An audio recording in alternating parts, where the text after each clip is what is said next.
So, I've been gone for 3 weeks. I'll explain it to you later, but right now, I've got a video to make.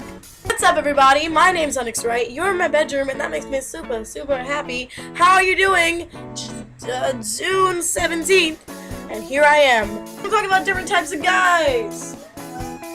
The thing that every YouTuber does. What am I doing? Am I having a stroke? I don't understand. So when I walk down the hallway, there's just some questions I have to ask guys. Why is that guy throwing spitballs, softballs, basketballs, any other type of ball he can at the kid who then fell out the window? Why is that guy's hair nicer than mine? Why is that guy making like the worst sexual jokes you'll ever hear? Really? You're gonna take that puppy to Pound Town? Really? That's just not, I mean, you're so charming. I just sit back, class. I'm gonna teach you about different types of guys. First off, we have the like, dude, bro, what the fuck guy. You might commonly hear him communicating with his other friends saying, dude, what the fuck, bro? You'll often see this guy in the hallway being too cool for words. I'm talking skipping class, playing jokes, all the jokes. Jokes are the most funny part. They'll disrupt a full class. And no one will say shit because they're cute. But the moment I try to make a little joke, I am like condemned to the back of the room. Is it because I'm black or because I'm a girl? Really, I want to understand. Racism and sexism aside, you hate this guy. He's like one of the biggest assholes ever. Why is he so attractive? Don't worry. It's probably just like the Axe body spray that's oozing out of his pores, circling around you like magic. I promise you, it'll wear off once he opens his mouth and says something super douchey. So, I guess he wants to take you to Pound Town, and he wants you to know it. I'm quoting that because I actually heard a guy say that. He was like, I was in the back of my Spanish class. I was just sitting there, and he was like, "Yeah, I'm gonna take that puppy to Pound Town." And all you heard was, "Oh yeah, bro, come on. You can do better than that." The next guy on our list, I call the hipster guy, and just I've had experience with this guy too. He's not fun to be around. Any guy can act deep and sensitive, but this guy lives and breathes it. Which might make you believe, oh my god, he's that sweet. No, because at some level, he's extremely pretentious, and you can't, you just want to become everything mainstream in spite of him. He dresses, like, really cool. Like, you just want to own his wardrobe. Fedora's got the scarf. He's looking fly as hell. These guys want nothing more than to be different and against the machine by shopping at all the same hipster stores that every other hipster shops at. Fuck. Words.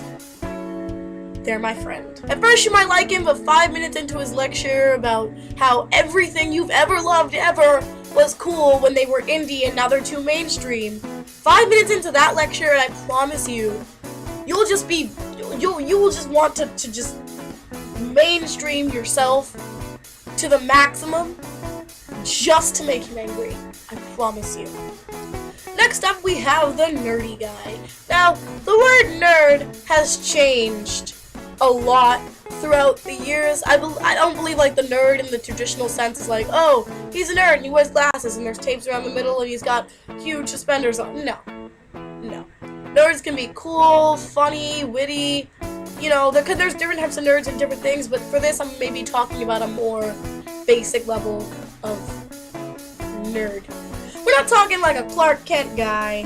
We're talking about like computer decoding, Java knowing, Pokemon playing, Steam using nerd. But that's okay, because you can talk to this guy about anything from like games to life to sex, and it doesn't matter because you're not attracted to him. So you think. I mean, all those qualities, plus having him be a good friend of yours, might you might just find that he becomes a little bit more attractive over time. Trust me, he will. I've had it happen, and it sucks. Because you've been treating him like a friend for so long, and you can't just hop on that boyfriend train. Because you friend-zoned him for so long.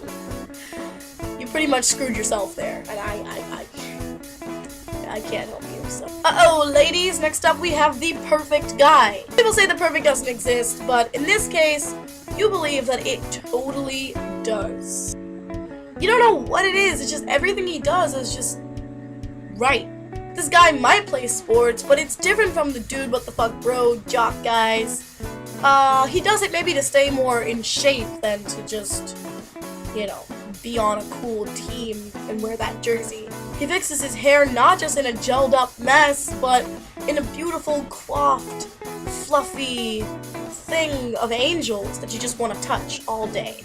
He spends a lot of time on it in the morning, and you respect that because you do the same, so actually, you kind of start to notice that he does a lot of the things that you like to do. Like shopping, he likes talking about Ryan Gosling, and all the boys that you just find so attractive. Huh. Aw, shit. He's gay! Ugh! People, this guy is gay, but he was perfect before he was, or before you knew he was, but you never noticed that he glanced at other guys' butts or stared directly at guys' butts. You just thought he was being sweet and not a pig, but turns out he is a pig. He's just a pig in the other barn. Get it? Gay. Joke. It's okay that he's gay, but now what the fuck are you supposed to do, you know? It's just, he was so perfect. He was just like a girl. Wait. Last but not least, we have the friend zoner. You love this guy. He's been your friend for so long. Long enough to remember every single embarrassing thing you've ever done. And if you're lucky enough to be a girl who has this close of a guy friend, don't screw it up. Please, you're gonna want him to be your friend in high school. Don't screw it up. Somewhere along the way, though, he got really attractive. Puberty hit him in all of the best ways. But you friend-zoned him for a long time. And if this happens to you, if this happens to be your situation, I seriously cannot help you. Hopefully, one day he'll come to his senses and realize you were the girl he loved. Sorry. Oh yeah, those are like my 5 main types of guys I've seen wandering the halls. I haven't had experience with every single one of the guys I listed, so I'm pretty sure I know a lot about them. Boy, it has been a tough junior year. But don't curl up into a ball of depression and anxiety of the fact that you might be alone forever. You realize how statistically impossible that is? Statistically, there we go. Words. And if you haven't caught on already, this is what depressed people say. Depressed, lonely people say to make themselves feel better. So. Fuck me. Alright, Onyx, that's all fine and good, but you still haven't addressed the point that you haven't made a video in like 3 weeks, and that's what we get when you come back? Really? Really? I'm sorry. Actually, I'm not. I said this before, and I'll say it again. I am not sorry. Like I said, someone's out there to love you. Okay, I'm gonna go. Now, I want to figure out an outro for my videos, but because I am extremely uncreative, I think I'm just gonna steal one. So, thanks for watching, guys, and I'll see you later. Bye!